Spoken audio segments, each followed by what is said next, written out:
So today's guest is Joseph Fuller, professor of management at the Harvard Business School. Professor Fuller is also is a leader at the university's Future Work Initiative and co-host of the podcast on the Managing the Future of Work. In 1981, he graduated HBS himself, and Joe was the founder and CEO of a global consulting firm, Monitor Group, which was then acquired by Deloitte in 2012. He's currently researching the evolution of the role of CEOs and the C-suite in public companies. So welcome to the show, Joe. So happy to have you here. Dave Allen, I'm excited to join you.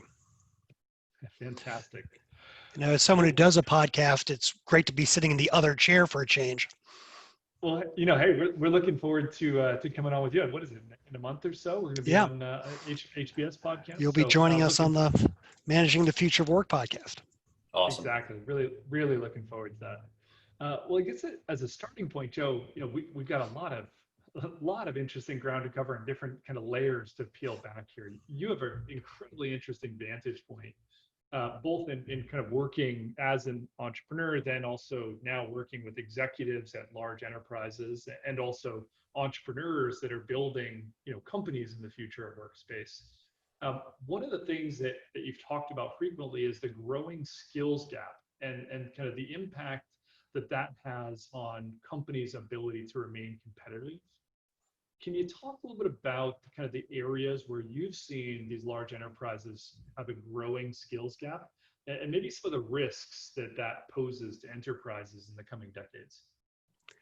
One of the multiple effects of digitalizing companies and the economy is that suddenly it doesn't matter what industry you're in, you're looking for the same talent as everybody else.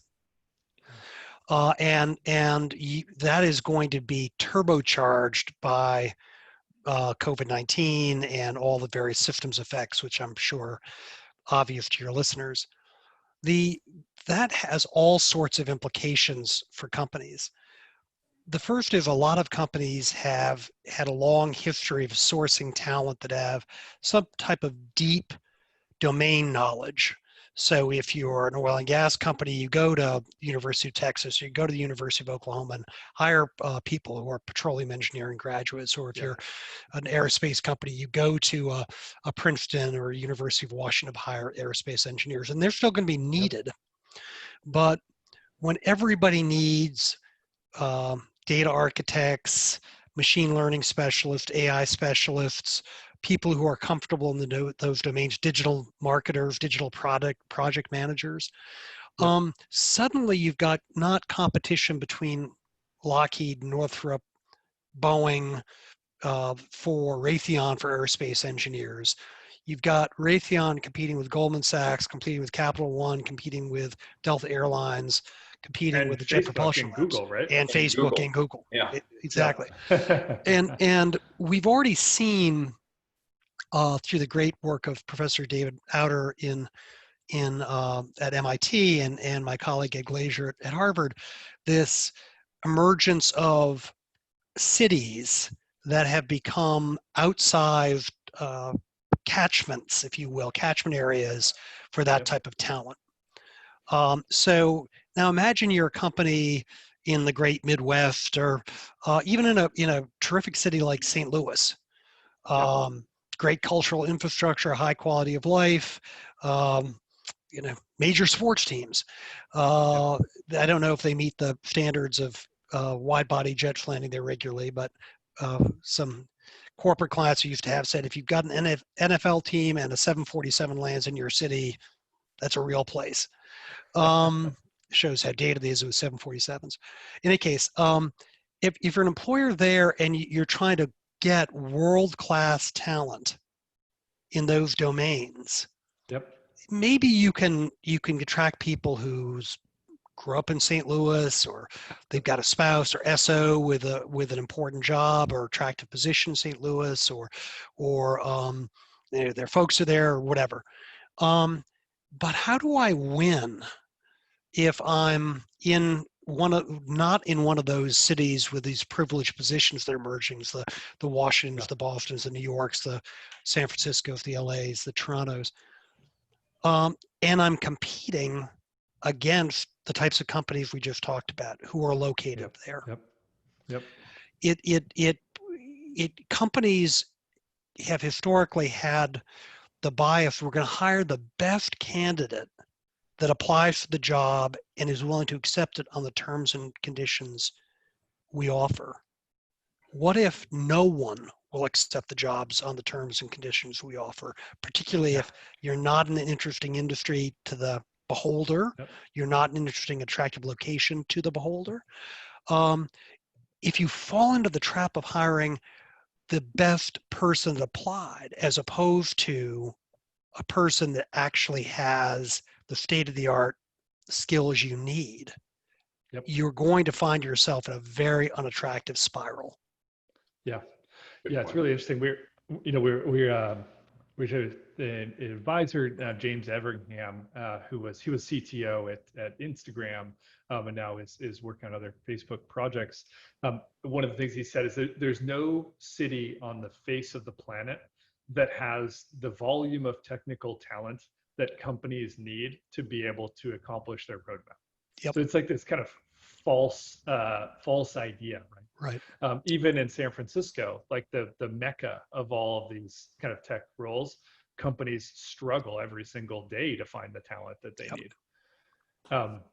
So all right, so if that's the reality, right? Like if every company's struggling with this like massive competition for talent, then like why have companies been so slow to adopt distributed models or freelance models? Like, why is this still a small percentage of their total workforce?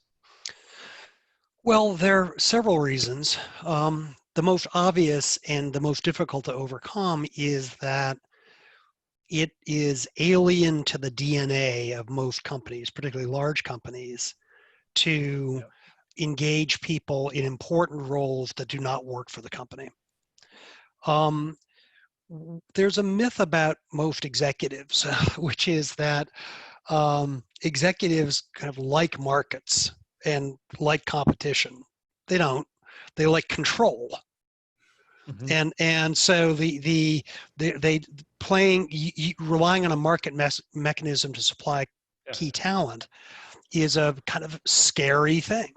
Most importantly, even more importantly, all the policies and procedures of companies, whether it has to do with information security, performance reviews and Yeah. evaluation, the way projects are organized, basically start with the origin of we all show up at a single site.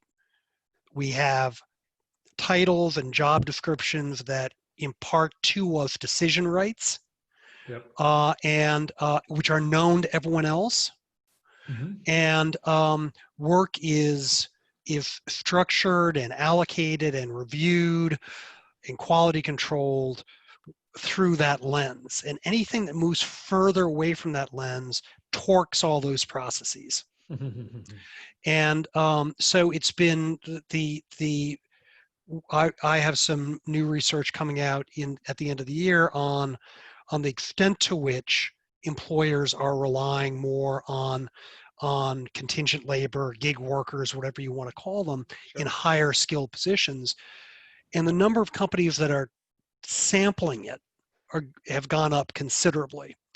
But when Yep. you talk to those companies, what you hear very consistently is we can only take this so far because the workers don't understand our culture. They don't understand other processes here that are affected by what they're doing. So we have to really define the work very narrowly for them. It can be, in some instances, we haven't done the hard work to actually tell this person what we need. One of the greatest things about employing someone is you can have a meeting with them and say, well, gosh, we really haven't thought about this enough. I'll get back to you.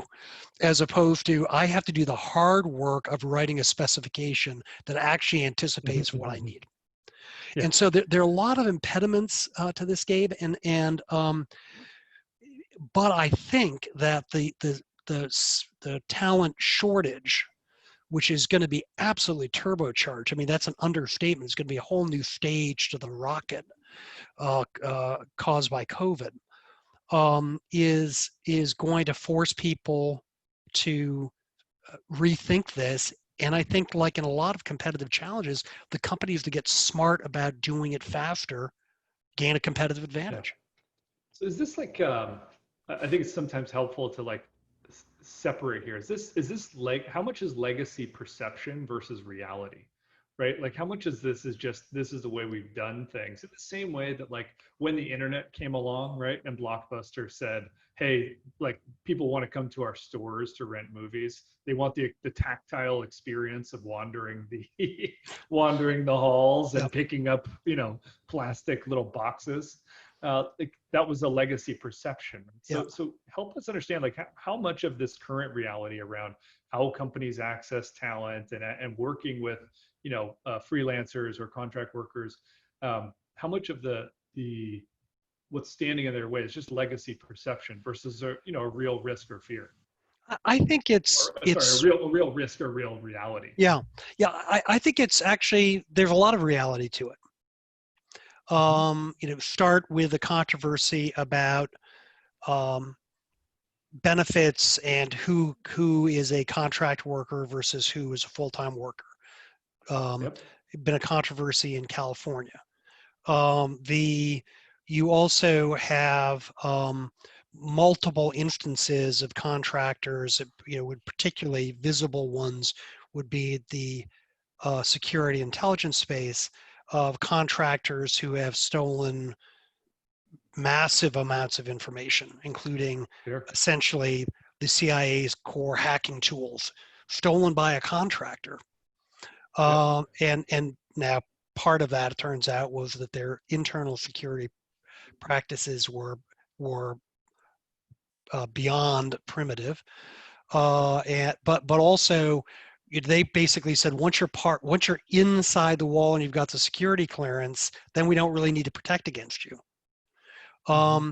You have a real question, and this is going to be a hard thing for companies to do. You have a real question about, are these skills so critical that they have to be native to your company? That's Yep. a very, very legitimate question. So yeah, And I think those are kind of two separate points, right? Sorry for interrupting. This is an important one though. So on the security side, do you think worker classification is a predictor or like increases or decreases likelihood of intellectual property theft? not really, no, but Okay. I do think that if I'm working in an advanced domain and I don't have certain talent, um, maybe a lot of my current employees don't have the technical skills to steal anything. But even if they do, my ability to vet someone and to understand, are they trustworthy, is much higher if I have a long-term employment situation with them. Have they been a consistent worker, or have they been erratic in some way? Have there been behavioral or disciplinary problems? And so it's it's um it's a consideration. And if you're human resources in a big company, let's just do a little bit of role play. You're saying, Adam, we really need these digital natives. We really need these people who can run these complex projects. We really need people who understand AI.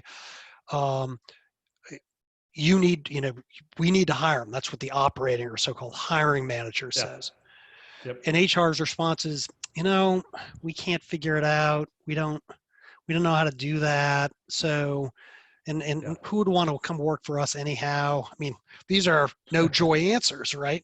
Yeah. And if you're coming in and saying, well, we've got this solution, we're going to hire these people from off a gig platform, there's a tremendous amount of perceived risk in that. That's the Mhm. best I can do. Okay, so we're going to rely on a gig platform, and that person then does something untoward. HR worries about everything from cybersecurity, but to harassment, to um, being sued because they didn't provide benefits, whatever it is. Yeah.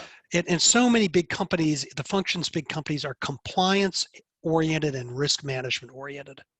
Yeah. Yeah. So And that's the shared DNA that really, really constrains this. that makes sense. I think to sort of double down on the point you were just making around core tech, right? So what we've learned in our journey here at Brain Trust, where we connect these very hard to hire, kind of very experienced product managers, designers, developers with US Fortune 1000, right? Yep. Companies that struggle to hire these folks in-house. What we've learned is that core tech companies, so companies where their core value prop, their core money maker is tech. So I'll use my last company, Dr. On Demand, as an example. They have no interest in these gig platforms, right? Because it is, to your point, it is so core to what they do. And so our sales team just stopped trying to sell to Dr. On Demand and core tech companies that without that core tech, they're dead, right? Alternatively, like the rest of the economy is fair game, right? So we've made great strides in healthcare, where that's tech is important, right? But their core offering are the physicians and the providers, or car manufacturers, right? Tech, it's engines and drivetrains and branding. It's less about software. So we've had a lot of progress there. It's interesting finding. What do you think, Joe? When do these distributed teams become a strategic imperative? Like, what's the tipping point, do you think? Well, skills availability obviously is one. I think another is there's this real recognition, which is a counterweight to some of these impediments to change that we've been discussing, which is that the kind of hierarchical functional structure of companies is just kind of getting to the end of its useful life. It's been downsized, it's been outsourced, it's been rationalized, and the typical big kind of Fortune 500 company or G2000 company, they barely finish their last transformation project before they start the new one. And the cynicism and transformation fatigue that creates among employees is very palpable. And more importantly, the alienation it creates in precisely the type of people you desperately need to keep is high. So a lot of companies have, and they're always reluctant to share this data. I'm not going to name any names, but it's in lots of the white collar oriented companies, whether it's healthcare, financial services, professional services, their voluntary turnover rate is inversely related to performance. So their best people turn over at the highest rate. Interesting.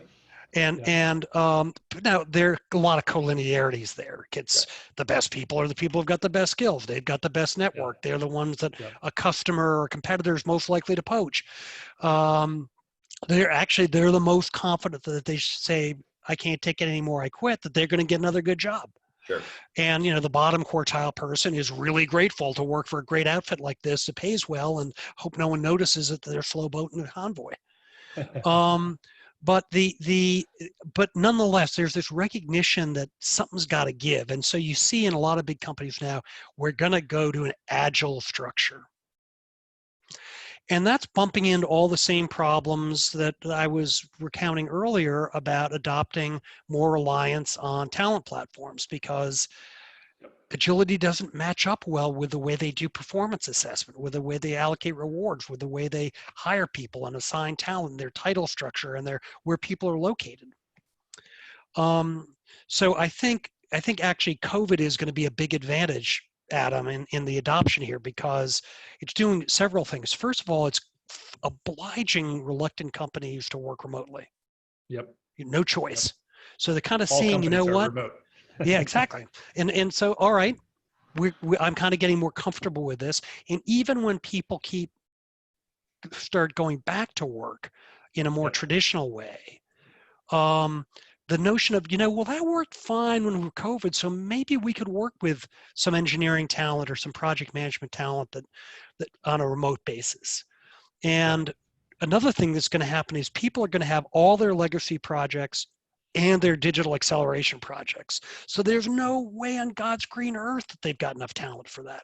So they're going to say, we know both these things are priority. We're not staffed for it. We're going to have to sample. And if they have a decent experience, they'll understand they can keep coming back. I think there's one other thing that's going to happen to COVID, and this is just a bald-faced assertion on my part, but it is based on some conversations with, at this point, several dozen C-suite executives. Historically, companies staff themselves. If you think about kind of a wave sign, their ambition, because they want to own everything, they want to control it, they kind of staff up to clip the top of the wave sign in their forecast. They want to be fully staffed to exploit their margin and their growth opportunities when they can. That's the intrinsic logic here, and across all markets, when you add up every competitor's forecast, you come to like twice as much demand growth as there's actually going to be. Inevitably, people miss. I think the logic of that is going to change. I think companies are going to staff to the trough. They don't want to have human beings when they can avoid it.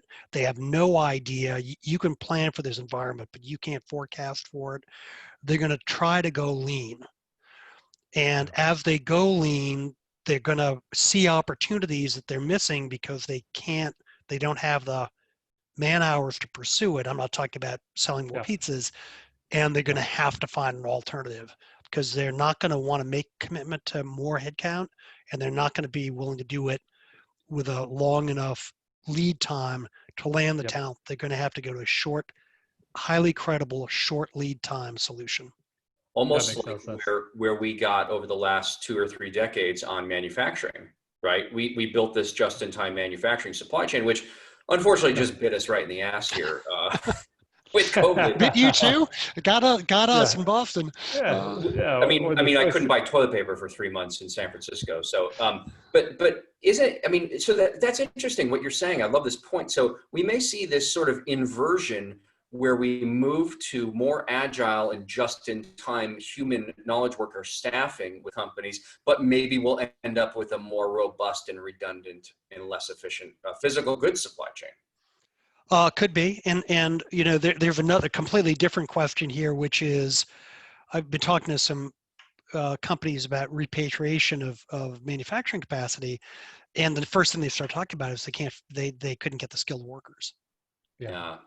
So, and we're not talking about AI specialists here. We're talking about industrial engineers and shop floor workers. Yeah. We talked about something a little bit earlier. You were touching on like these different, I'll say, seniorities or levels or skill levels of talent, and like, how the balance of power has shifted a little bit there, right? It's funny, we actually just did a research study with Tessa led it actually, on future work. I'll make sure to send you a copy. And what we named that shift was, we called it the talent-led revolution. Because our study, what we found when we looked at highly skilled technical talents, age like 28 to 35, and like what their outlook of their careers are. There was 3 interesting things that we found. Number one, 75% of them chose autonomy over salary. Mm-hmm. Really interesting, right? Like for the first time in the last 50 years or so, like that balance has shifted. The second thing is that 90% of them wanted to control their own schedules. They didn't want to like have to go to an office. They didn't want to have to take a bus for 2 hours from San Francisco to Mountain View, right? And then 90% of them plan to freelance for the balance of their careers. Mm-hmm. Really interesting how that kind of balance of power has changed, where these people know that they're in very, very high demand. And frankly, listen, Google, Facebook, these companies that are tech companies in Silicon Valley can't even keep them. Like, how is a company in the Midwest going to attract that person to leave San Francisco and go and move to Omaha or St. Louis or Right. any of those places. It's just not going to happen. So the model needs to change to them figuring out, okay, if I can't get them to move here, how do I get them to work Right. And here? if And I can't, frankly, that's, yeah, if I can't afford the what I'll call the economic value of the offer provided by a company with a higher margin, yeah, with we in a more structurally profitable industries, to go back to my yeah, real roots, yep, the how do I take the budget I've got and get the output I need, yeah, given the fact that I can't afford someone on a 12-month a year basis. yeah, yeah, Um, there are a couple of, I think there are a couple of issues here. And um, of course, there's a kind of a self-reinforcing cycle. The people you're polling now understand that that alternative has never been more viable and will yeah, only get more viable. exactly. So if and you're getting this response, by the way, in a quite dire economy. Now, not dire Yeah, for these types of skilled yeah, people, but yeah, we're being. I was talking to another um, friend earlier this morning about where he's involved in the behavioral health business, and they're doing polling about anxiety and depression in the workforce, which is quite high and growing. And by the yeah, way, growing in skilled workers. It's not just people yeah, who have been bartenders or wait staff and or hotel, room cleaners, housekeeping, and yeah, are worried about their jobs never coming back. There is, however, a counterpoint here, which is people between 25 and or actually 17 and 32 have been saying, I don't want to be like my parents yeah. since Cain and Abel, right? So the there's a whole lot different experience about regularity of income if you've got house, a mortgage, two kids, and Yeah. a third one on the way. And we also know that there's a big kind of sociological, anthropological part of work, Yep. and if people can create a counterbalances to what they actually get from work Yep. emotionally and psychologically, then that will enable this phenomena to move at a faster pace. If not, maybe there'll be some reversion, especially for some of those older workers. One Yep. other thing I just want to say is I think this actually comes back to what big employers have to think about. Big employers have got to think about the all-in quality of work life Yep. for people. That's a phrase that was very au courant in the 70s, Hmm. QWL. And I say that because my father was the CHRO of General Motors when it was the biggest company in the United States. And not by headcount, but in terms of profitability. And so they talked a lot about how did they cause the balance in work life to pay off.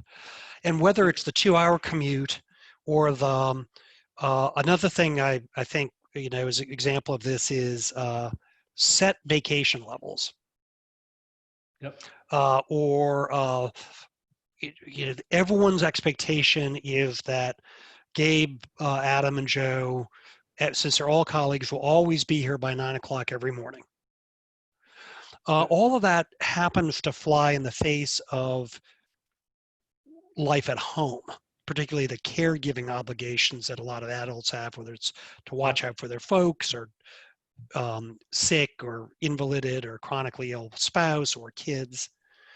And the all of those considerations are going to influence who's willing to work under what terms. And I Yep. think just as innovation as a big company is going to have to take place where you source talent, how you structure processes so you can get the right talent, the right place, the right time, irrespective of employment status. And it's going to be one of multiple new definitions of work for companies. Historically, the definition has been one of three: work full-time, work part-time, work for somebody else that I've hired to do the work for me. I think Yeah. there's going to be there's going to be white collar seasonal work. Yeah. There's going to be white collar part-time work. Mm-hmm. They're going to be white collar gig workers. They're going to be much more, uh, I think, collaboration between suppliers and customers. So they're going to be work teams, not like building a power plant where you've got GE and you've got Bechtel and things like that, but completely new types of relationships. It's the only way you can get the talent deployed, but it's going to be integral to creating a quality of work life that balances fulfillment, income, personal choices, and becomes a platform by which you can get the right configuration of people when you need it at economics you can afford. Yeah. We've been, Joe, I love that point. We've been, Brain Trust has been a little bit of a petri dish for this model. My last company, Dr. On Demand, we had roughly half, the people kind of huddled in San Francisco, and the other half sort of spread around the country. Yep. And it worked well, and it was sort of one foot on the boat, one on the dock. They created these kind of other, like, well, if I'm not at HQ, what does that mean? And that kind of stuff. And so with Brain Trust, we took a totally different tack where there is no HQ. Everyone's spread out everywhere. It's sort of like, if it doesn't happen on Slack, it didn't happen. So like, let's keep everyone inclusive. We do the no vacation tracking. So work whenever you want. We have half our people in Europe, right? So it's like, at first we're like, oh shoot, like, how's that going to work? And it turns out like, man, now we got a 16-hour, 20-hour efficiency work day. Yep. And it's really cool. And because you got to pass the baton back and forth, it increases the fidelity of your communication, right? Yep. Things aren't lost on Zoom calls or phone calls. Yep. And so we think we're onto something here. We're certainly not, like, people don't come to us for the salary. I'll tell you that. We're not, we're a scrappy startup paying sub-market rates, as most do. But what we found is this ultimate freedom, right? Where people can work from any city they want. We don't even know where people are half the time. These days, different, obviously, with the lockdown. But and so this is like, the experiment's gone well so far. But one thing I worry about is burnout, right? Which look, burnout, we didn't invent that. That's been an American staple for generations, right? As the Europeans like to mock us about, rightfully. But what we worry about is like, okay, well, if you take unlimited, you can have unlimited vacation, then you end up taking none. What was the point, right? So, right. Any thoughts on creating that balance you started alluding to? Yeah, well, I think it's one of the fundamental questions. I mean, I was talking to a very large tech company near you at senior levels, and they said their engineers, their software people are roughly 37% more productive in COVID than before. I mean, that's a massive number. I totally and it's no commute. There's no cadence to the workday. So all of a sudden you've realized at 7:45 at night and you were still working on your project. And maybe if you're single or you've got teenage kids who don't want you to bother them any case, you didn't kind of realize that. There are some disadvantages to massage chairs and sushi. I think I'll go and get some sushi.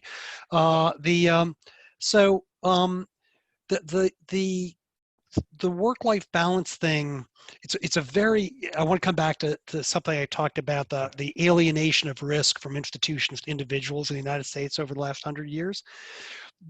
That's the alienation of a different type of risk that I don't have colleagueship. I don't, in the traditional sense, I don't have, is there still going to be the company softball team? Is there still going to be the United Way drive? Is there going to still, bring my daughter or son to work? Okay. Your son or daughter may have been to your workplace multiple times as they walked to use your printer or came to ask you a question, or they were deciding to photobomb you. Right. Mine pop in all the time here. Well, I think it's great. Of course, my youngest kid is 29. So the fact that one of them's here a lot and another one's here almost as much is a blessing. But my dog bombs my Zooms a lot, and I'm getting a second one in a couple of weeks. So the I think, by the way, this is a terrific entrepreneurial opportunity. Yeah. You know, how do you help people do that? You know, are there services? Are there ways to make social connections? Are there Yep. ways for um, we know that self-affiliating groups is a highly plausible way to affect behaviors that affect health. Sure. Yeah. So that you know, for example, pre-diabetics. So there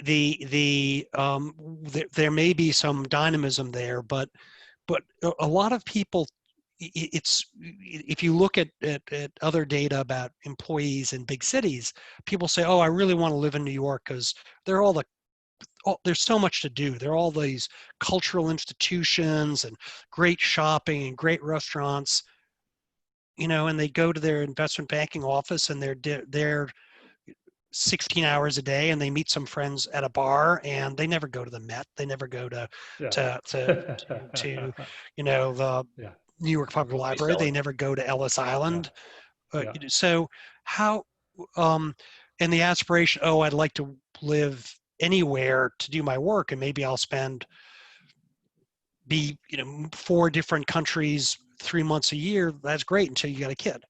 So there are a lot of questions to be asked about this. We're just getting the frontier where innovators like you guys can allow people to really make those choices.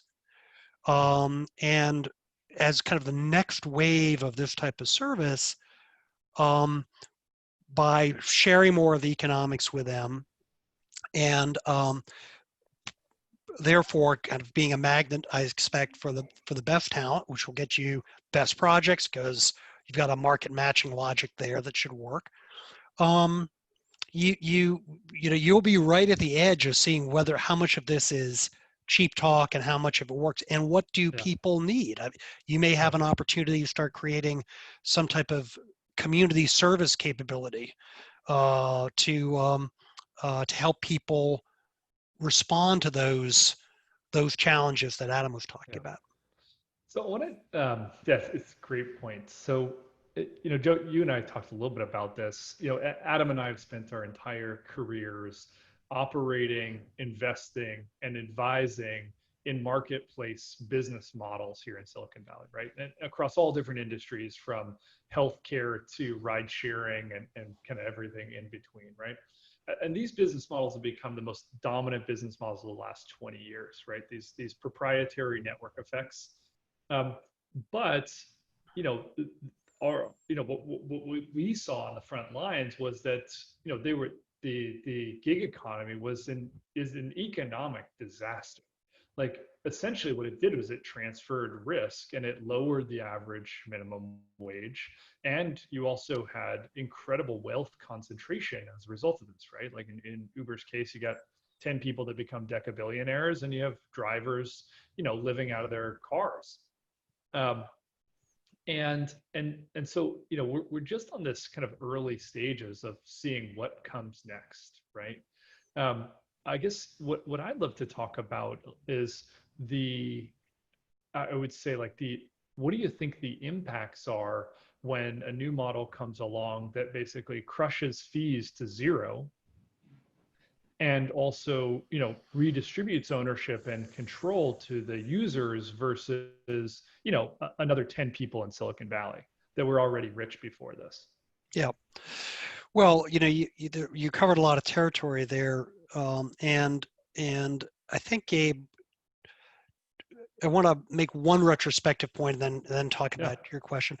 My retrospective point is, I think there's been a big difference between platforms that had an asset arbitrage element to those that had a labor rate arbitrage element. And Mhm. and actually, some of the secrets of some of the bigger ones, like an Airbnb and Uber, is that, to my mind, they really have as much to do with um, putting other people's assets to work for you, you know, in ways that weren't immediately apparent to them. Sure. The second thing, and the this is something I sometimes get in a bit of an argument with my labor economist friends, but my belief is that models like that came into account, it came into being not, and did not create a low skill, low paid underclass. They came about because there's a very large people with very limited skills. And the business model recognizes that there are people who, being basically a property manager, basically a driver, there's a large population of those people, and therefore they are available at very low prices. And since the whole business model relies on that essential barbellization of the economics that you're describing, it's highly vulnerable to what you're seeing now in jurisdictions like California suddenly saying, we don't like the socioeconomic impact of this, so we're going to raise that unit cost of labor, which will drive the demand function back down the curve. Now, in terms of kind of the effects of the next generation of that, as you're trying to build, I think the first is that it creates immense pressure on the existing capacity. And what we've seen regularly when you have new business models that have structurally advantaged economics is not that the incumbents say, oh gosh, too bad, I guess we'll go out of business. Right. So there's a death struggle that goes on for a long period of time. And clever incumbents will figure out ways to introduce new features, change the value proposition, to try to keep the carousel spinning. The second thing that happens is that there is a history of cooperatives. Mm-hmm. And in some ways, one could analogize between what you're doing at Brain Trust and historically cooperatives. The history of cooperatives is not very encouraging.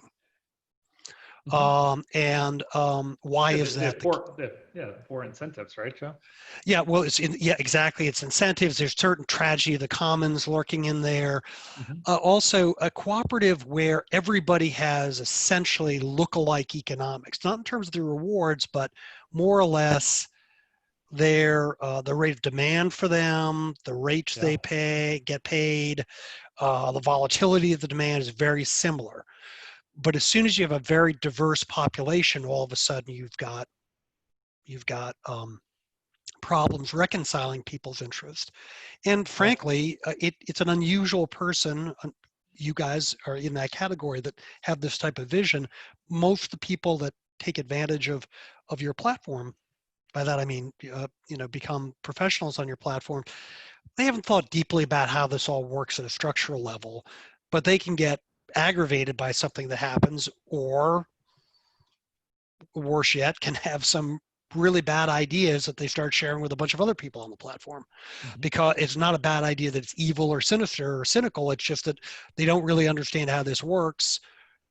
And when the leadership starts saying, you don't really understand how this works, we need to, let me explain it to you. In this day and age, that's more of an viewed with cynicism and as a confirmation that there's something not creditworthy going on the knot.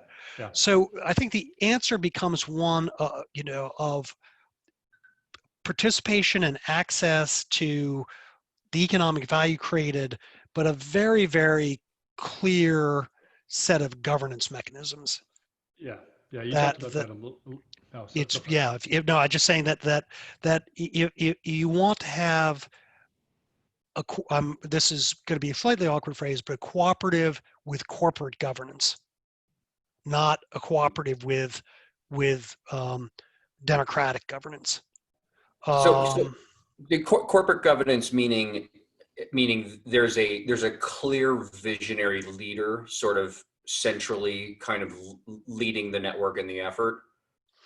It means that there is a allocation of decision rights that's very clear.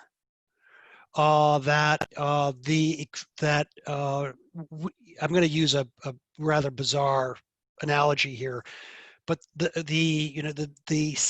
single, as far as I'm concerned, the single most obvious variable that explains the success countries have had in responding to COVID is the degree to which technocrats were in charge of the response. Sure. And now there are some other mechanisms, like they had modeled things like this, or they had experienced things like this. So the Taiwanese were great at this because they have a technocratic government, but democratic, fiercely contested electorate there. So it's not, it's not China, but it democratic, but it's technocrats in government. They had dealt with SARS. They had dealt with a couple of massive earthquakes. They had war gamed the hell out of this, and the various institutions already had lots of familiarity with each other, and they had already knew what they needed to do to respond. Success, as opposed to the U.S. with greatly distended decision rights, local, state, national, very few technocrats in policy-making decisions, such a big government that there are multiple different technocratic institutions that have to be aligned, all of which view themselves as having the decision this is why rights. you're seeing the sort of corporate-led green zones, right? Like you're better off being a citizen of Amazon than you are a citizen of California, right? Yes, exactly. And so you have decision rights about information. You distinguish between information rights, consultative rights, decision rights. If there is going to be some representation of the commons, their rights and privileges, and the mechanism for doing that is known. And the only thing you know about this type of structure is whenever a right or privilege is conceded to the members of the cooperative, it is permanently conceded. It can never be withdrawn. So you have to proceed with extreme caution. And with you want to have, on one shoulder, you've got your idealistic, we're changing the world for the better angel, and on the other you've got your steely-eyed, this has to work for everybody and someone's got to run it angel. And I'm calling them both angels, because if that second one isn't there, the vision fails. Yeah. So I appreciate the analogy. I think it may, I mean, that's a government versus business analogy. And I think business is far simpler than government, right? There's the stakeholders are simpler. The motives are easy. You can almost boil it down to kind of mercenary. Like, so what we're doing, I love talking with someone who thinks about governance on this. So we're running a lot of experiments here with Brain Trust, but one of the more interesting ones is around governance. And so we are a tokenized network, meaning we have tokens secured by a blockchain instead of shares of stock, right? So it's not a company, it's a global organization, and one token equals one vote. And the only way to get the tokens is to help build the network. And for us, that means invite talent, curate talent, invite clients, code, right? Actually physically build the network for us. We have now almost 1,000 people doing all of the above. And you can't buy the tokens. You can't, we've sold a small number to some VCs just to help us bootstrap the thing off the ground. But generally, we're not in the token selling business. We're in the network offer. So then fast forward, what you get. So we're on what's called the sort of progressive path to decentralization, where everything starts very centrally controlled today. But we will eventually, Gabe and I aren't going to go away completely, most likely, but we certainly won't control it after a while. And so what then happens is one token, one vote. You can delegate if you like, but and we think that's interesting because what if the Uber drivers, instead of just being utility, people who execute a function on a network, actually had a vote? Or what if the DoorDashers actually had a vote? Do you think when DoorDash decided to start pocketing all the tips that the Dashers would have voted for that? Or when Uber decided to pocket all the surge pricing, what do you think the drive? So our theory here is that when the network can vote on things that matter, it will continue to vote in favor of its constituents instead of this disproportionate fee extracting middleman, right? That's what we're here to do is kill that middleman and turn him into software. Well, I completely get the vision. It's what's well, I don't.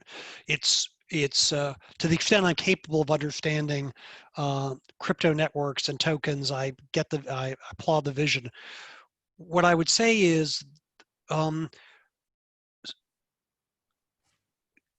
having a structure of governance is not anti-democratic, and it's not doesn't in any way work against the model you're describing. The question becomes, vote on what? So in any so in a conventional public company, you get to vote for or against a slate of director nominees. And if there's an activist, there may be some who are put on the ballot by an activist that's not recommended by management. Or you get to vote on the auditor. You get to vote now an advisory vote on the compensation package and things like that. If you vote in the presidential election, you'll have you'll have the choices available, but but we don't ask people to vote on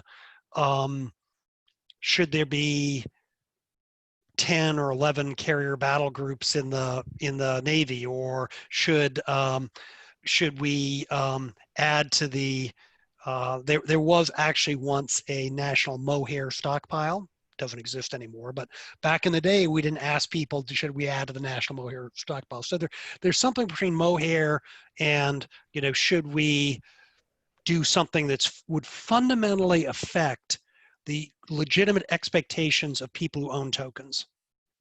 Yeah, I mean, it's sort of the California proposition system, right? Yeah, right. Which is what. Yeah, exactly. Yeah. And one of the best things that ever happened in Massachusetts is there was a fierce fight on proposition system, and this is in 1920, I believe, and it was barely defeated. Yeah. And thank God.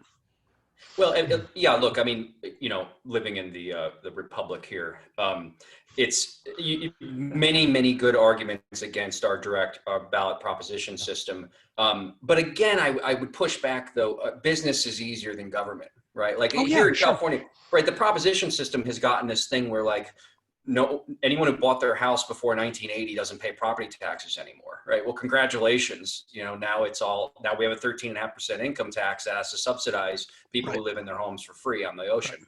Right. That's bad governance, but it's government, right? It's not business. And so what I'm excited about is it wasn't the design intent either. That now but it's a good lesson, because a right with a very specific design intent, very idealistic, progressive era, gold star initiative suddenly gets perverted.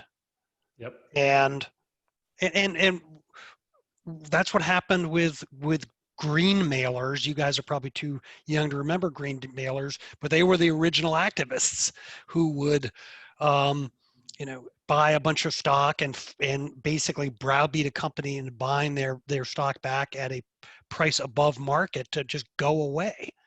That we didn't open, no one who was at the original, in the early days of the New York Stock Exchange ever envisioned that perversion of the system of spreading risk. Yeah. Well, excuse me, Joe, we'd love to transition and do something we call the lightning round. Okay. So the idea here is kind of like stream of consciousness, 1-2 sentence answer. First thing that comes to mind. There's no kind of right or wrong. This is risky. I'm not good at short answers, as I've proven to your listeners already.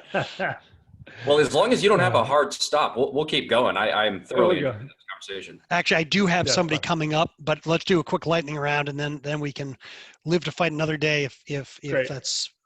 Well, then you get to poke and prod us on your podcast. Right, there you go. And my revenge will be sweet.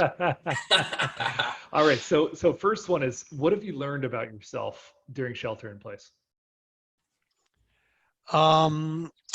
I have learned that I am singularly bad at being bored, and it's very hard to resist the temptation during endless number of Zooms not to have an inventory, let's say, of articles I want to read open on one side of my screen and zone out, and then Yeah. suddenly say, oh God, I really don't know what the last 5 people said, but so I have to battle that. That's fair. Joe, what's one old way of working pre-COVID that you hope never comes back?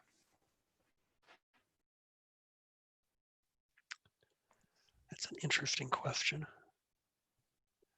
Well, I think it would be the elements of lots of jobs that require hugely inefficient and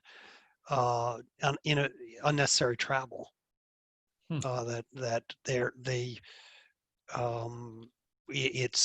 It's the wear and tear from a former CEO, the wear and tear on me, the wear and tear on my colleagues, the green effects. I mean, there are all sorts of things which are going to get revisited, and um, I have a lot of sympathy for the people in the hospitality and travel industry that are going to be affected, but this crisis will, I think, lead to on a pro rata basis, 30-40% reduction in business travel is just Boy, I historical hope and you're right. anomalous. I hope you're right. All right, Joe. So, Silicon Valley traditionally has been kind of the mecca of technical talent and one of innovation for past few decades. Do you believe post COVID and in the next decade, Silicon Valley on the way up or on the way down? I think on the way down. I think the quality of work-life issues will be have obviously magnificent topology and all those things that I talked about earlier that people don't use but cling to, are a counterweight to this. But if it's everything from the housing costs, commute costs, and if you look at the unemployment rate for engineers by date of birth, it goes in California goes up consistently, and it doesn't turn out to be rooted in you're 50, you're incapable of learning new language. Yep. It's you're 50, you're unwilling to work 75 hours a week, whether it's Hmm. what's expected in what jobs are available, or you don't want 3 hours in your car every day, or Yeah. whatever. Um, and then things like, we know that people move relative to marginal tax burden. You want to see a community that's booming right now, Boulder, Colorado, courtesy of Sacramento, California. Is Salt that Lake right? City, courtesy of Sacramento, California. Huh. And we know this in Massachusetts because of tax and other policies in Massachusetts in the 70s and 80s. We created Southern New Hampshire as a place actually had businesses in it as opposed to nothing, which is what it had in the 50s and 60s. So Hmm. I do think that all adds up, and also you're just not. Yeah, for venture capitalists and whatnot, there'll still be that allure because if I'm on 12 boards, they all have to be within a 45-minute drive of my office. But now the type of all work practices, types of things you were doing at Brain Trust are going to allow more geographic dispersion.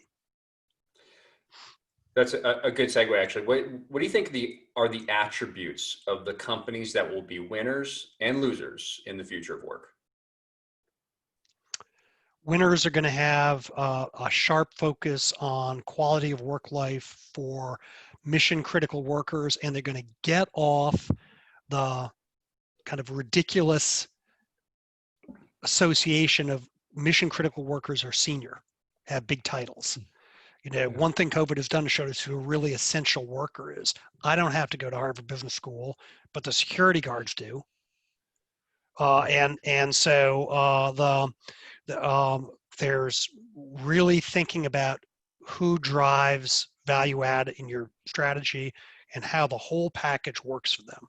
I think that, by the way, will include a substantial that care related benefits are going to, over a long period of time, like 10 to 15 years, Yeah.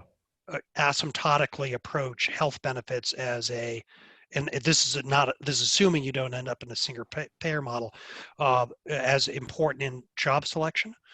I think companies that are going to be successful are going to be those that understand that they cannot graft change into their organization. A good example would be in AI domains. Companies have traditionally looked at AI through the lens of how do I use AI to improve my current process? Yep. I mean, I can't think of a dumber way to frame the question. What can this do and how do I arrange a process around it is the right question. So companies are going to fail who continue to bring that mentality, bring a risk-averse mentality. And companies that do not find ways to have a dynamic access to talent, and I'm not trying to play to the audience here. This is very consistent with my published work. Yep. One of the things that is going to be accelerate the decline of major European companies as being powerful on the global stage is they have hopelessly illiquid labor markets. A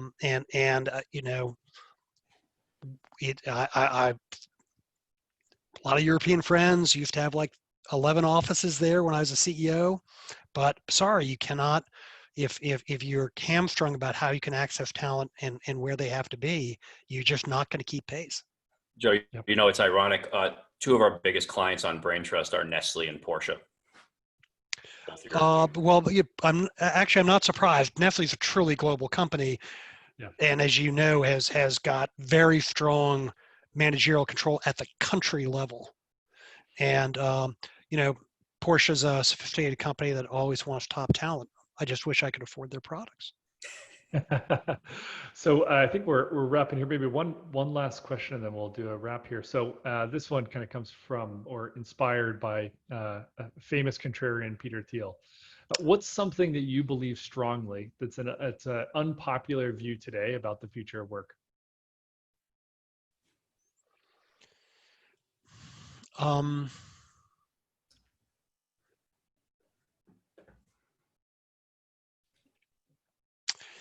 Well, I can think of two, but I'm only willing to say one out loud. I do not believe that the vast majority of people want to have two-dimensional relationships with colleagues. I think the vast majority of people, that this is intrinsically social, that there's an expression of humankind working together, whether you're building pyramids or writing code, that creativity is enhanced by interaction of different types. There's a lot of literature on that, and that we're going to have to get to some next normal which allows for that, while learning from the many insights, like we don't have to travel so much, like you can make more accommodations for people's quality of work life, things like that we're learning through this. But I don't, the future is all really great Acer screens and 5G that suppresses things that a lot of what's actually important about work to human beings.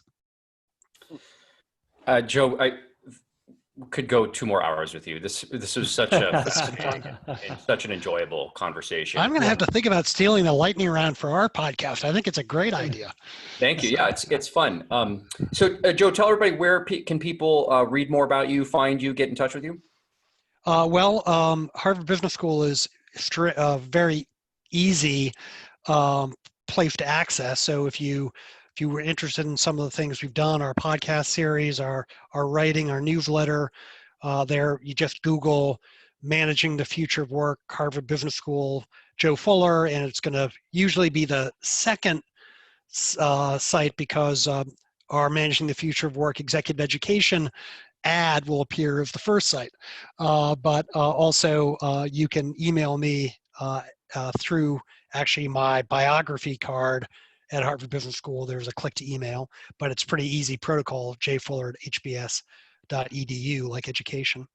And We're going to continue to churn out a lot of research. We've got some new things coming that I'm pretty excited about, particularly some things that are going to talk about economic opportunity and equality, which I wish I was smart. Well, I'm delighted I didn't have the ability to anticipate we'd have the situation we have in our hands now, but I'm also pleased that we understood this barbellization of incomes is a deeply pervasive and threatening thing, and we've been researching it, and more on that this fall.